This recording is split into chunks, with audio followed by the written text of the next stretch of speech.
নমস্কার বন্ধুরা, আজকের সাসপেন্স স্টোরি চ্যানেলে আপনাদের সকলকে স্বাগত। আমাদের গল্পগুলো আপনাদের যদি ভালো লেগে থাকে তাহলে অবশ্যই আমাদের চ্যানেলটিকে সাবস্ক্রাইব করে আমাদের পাশে থাকবেন। আজকের গল্প অদ্ভুতুরে রাতে, লেখক পরেশ সরকার। শীতকালের প্রায় মাঝরাত, চারিদিক নিস্তব্ধ, ভয়ঙ্কর ঘুরঘুরটে অন্ধকার। কয়েক হাত দূরের জিনিসও কিছুই দেখা যায় না। তার মধ্যেই নেমেছে ঘন কুয়াশা। কলাপাতা বেয়ে টপ টপ করে পড়ছে ভোরের শিশির। বেশিরভাগ পাড়াগাঁয়ের অধিকাংশ মানুষ ঘুমে অচেতন। মাঝে মাঝে এ পাড়া সে পাড়ার দু একটা কুকুর চিৎকার করছে দূরে দূরে। পাড়া ফেলে মাঠ, মাঠ ফেলে বাগানের মধ্যে দিয়ে আসছিল অভয়চরণ কলকাতা থেকে। লাস্ট ট্রেন থেকে নেমে একা একা যেতে যে তার ভয় হচ্ছিল তা নয়, তবে তা ভূতের ভয় নয়, মানুষের। রাত প্রায় 12টা বাজতে চলল। দু ব্যাটারি টর্চটা জ্বালতেই মেজাজটা তার খারাপ হয়ে গেল। জোনাকির মতো মিনমিনে আলোয় ভালো করে পথও দেখা যায় না। বাস থেকে নেমে কাঁচা রাস্তা ধরে চলছিল সোজা পূর্ব দিকে। গায়ের রাস্তা এবড়ো খেবড়ো। বর্ষার কাদা শুকিয়ে যেতেই খানাখন্দে ভরে গেছে। ডাইনে বায়ে অসংখ্য ছোট বড় ডোবা পুকুর। খুবই সন্তর্পণে রাস্তাটা পার হচ্ছিল অভয়চরণ। রাস্তার যা ছিরি, যেমনি সরু তেমনি বিপদসংকুল। একটু এদিক ওদিক হলেই পড়তে হবে ঝপাং করে শীতের পুকুরে। টর্চটা দিয়ে কোনো রকমে বাঁকা রাস্তা পার হয়েই একটু চওড়া রাস্তায় পা দিল সে।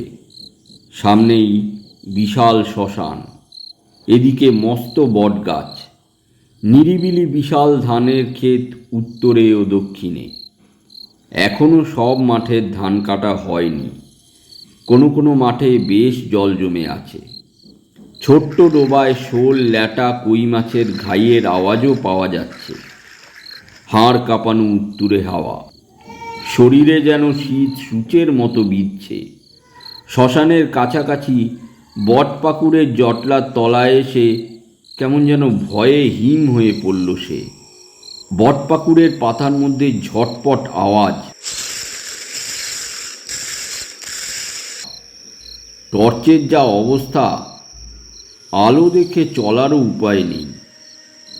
ভয়ে শরীর কাঠ হয়ে যাচ্ছিল, গলা শুকিয়ে আসছিল। মনে হচ্ছিল কে যেন ডালপালা ভেঙে চুরমার করে দিতে চাইছে।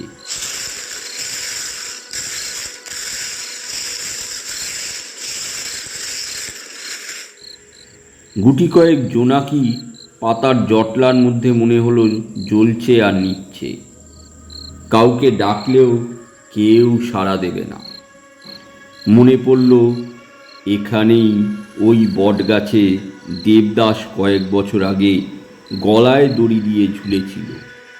তাকে অভয়চরণ ঝুলে মরে থাকতে দেখেছিল পরদিন সকালেই। লোকে বলতো ভূতেরা নাকি তাকে জোর করেই গাছে তুলে নিয়ে মেরেছে। মনে হলো দেবদাস যেন সেভাবেই ঝুলছে সেই ডালটায়, ভয়ে ভিড়মি খাবার উপক্রম। এগোতে পারছিল না, আবার পিছোতেও পারছিল না অভয়চরণ। ছুটে যে পিছনে পালাবে তারও উপায় নেই। গায়ে যেন কোনো শক্তিই নেই তার। ওই গাছের তলা দিয়েই যে তাকে এগোতে হবে। শ্মশানের ওপাশে একটা ক্লাব ঘর, ওখানেই কার্তিক মাসে শ্মশান কালীর পুজো হয়।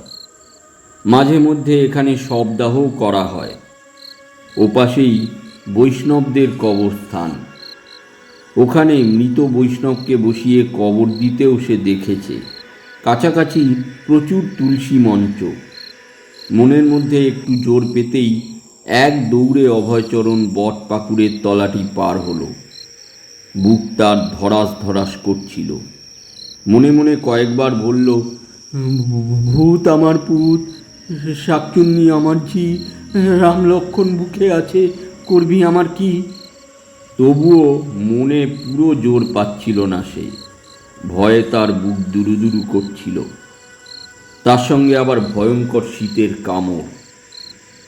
পিছনে আছে তাকাতেই চায় না। ঝটাপট আওয়াজ চলছে বটপাকুড়ের ঝোপের মধ্যে।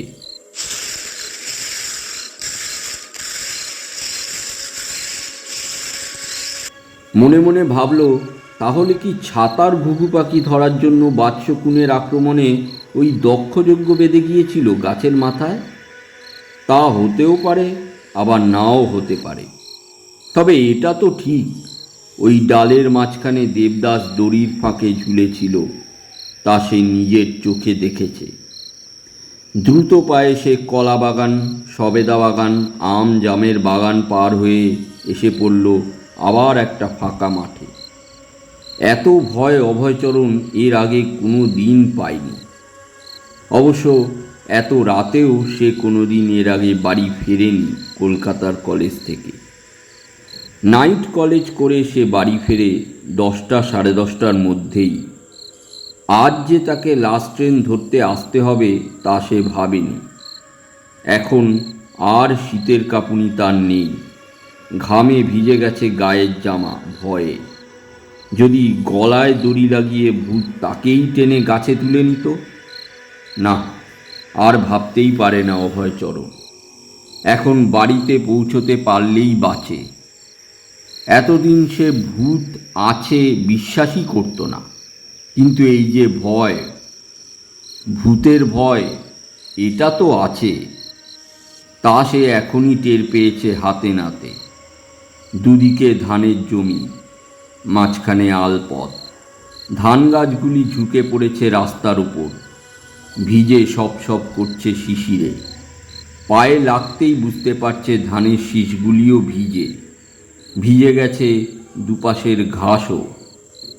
পায়ের চটিও শিশির ঘাসে ভিজে গেছে। বেশ ঠান্ডাও লাগছে। হঠাৎ যেন আরও ঘন অন্ধকারের সামনে এসে পড়ল সে। এগোনো যায় না, পিছনেও যায় না। ক্ষীণ আলোর টর্চটা আদৌ জ্বলছে না। বাকি রাস্তাটা যে তাকে অন্ধের মতোই পার হতে হবে হাতড়ে হাতড়ে। সামনে আবার একটা বিশাল বাঁশবাগান। ভারী বিপদে পড়ল অভয়চরণ।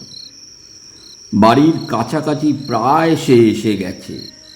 বাঁশবাগানটা পার হলেই আরও একটা বাঁক পড়বে ডাইনে, আরও একটা বাঁক পড়বে বাঁয়ে, তারপরেই সেই চণ্ডীতলার চণ্ডী মন্দির।